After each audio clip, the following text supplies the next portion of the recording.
So, one thing na isang pwedeng gawin dito sa Amsterdam is magtambay lang. People watching dito sa may Dam Square. So, the landmark will be itong Help me! Royal Palace. Then, Adam Tussauds. Then, there's just a lot of people. Hindi rin siguro na gagawin po nila. O kaya baka nagtitipid na. Hello dudes and dudettes.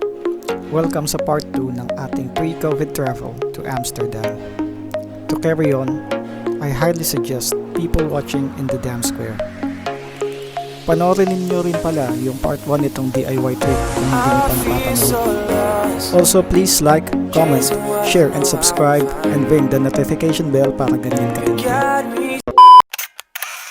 So, medyo napaka-irregular nung climate ngayon. So, kanina pa ako adjust from ISO of 200 back to 1,600. Medyo nahihirapan ako sa pag-adjust. Depende ko na lang yung shutter speed ko. Pero usually, hindi ko na pinapayagan na bumaba ng 1/50th of a second.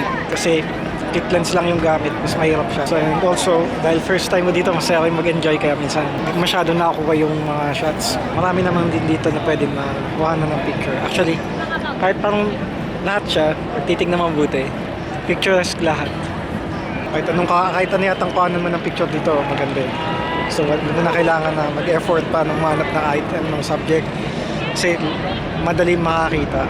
So, kung halimbawa ikaw, mahilig ka rin sa photography and traveling as well, mag-enjoy ka dito. Aside from the people and the birds, there are street performers as well. And usually, they want big amounts of tips. So, please don't say that I did not warn you about this. I'm so faded, hoping that you'll come back around. You got me waiting.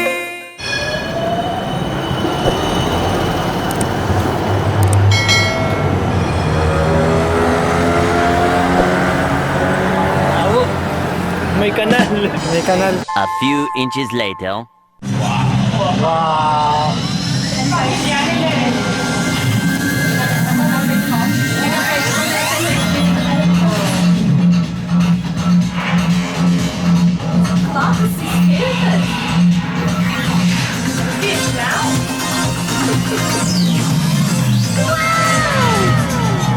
That's it. Medyo trippy. So, packet po sa Adam Lookout. Ganun po yung magiging view. And there's also a bar here. So, yeah, kung gustong yung kumuha ng drinks, okay na ako sa tubig. It's alright na yun. Then, siyempre, kaya nga siya lookout siguro kasi dahil makikita mo, overlooking siya ng city. Nice, isn't it? It's got me feeling so down. I can't control my heart. Adam Lookout is a fascinating place to visit. Aside from the observation deck, there's a restaurant, there's a bar, and the over-the-edge swing is a must-try.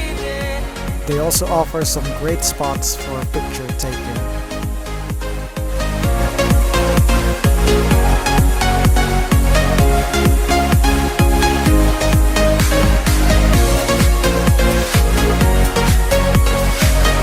Medyo mahangin dito, malamig. Hindi ko alam anong mangyayari. Pero ito na yung swing. So, bigla lang kami. Just get our slot. Ayun na. All the pain that you've left me, all the scars you've left behind. Why you go and setting yourself free? But I'm never gonna let you go, never gonna stop this, so I'm always gonna chase my heart, even when it gets too dark. And I never wanna see this break, even if it's a mistake. Always hoping that you gon' come back and stay. But I'm starting to lose hope, cause you won't pick up your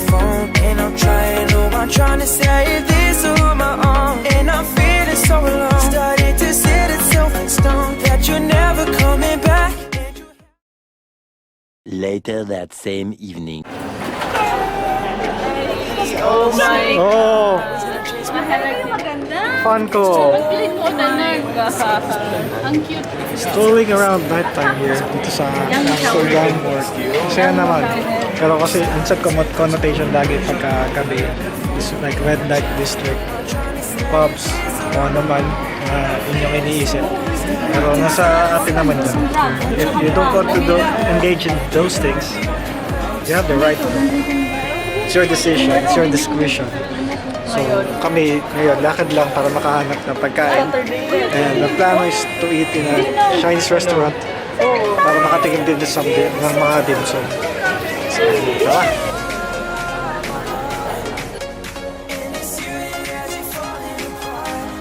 Walking along the streets of Amsterdam during the night shows how spectacular the city is. Even without visiting the infamous red light district, you can see the bright lights and people just having fun.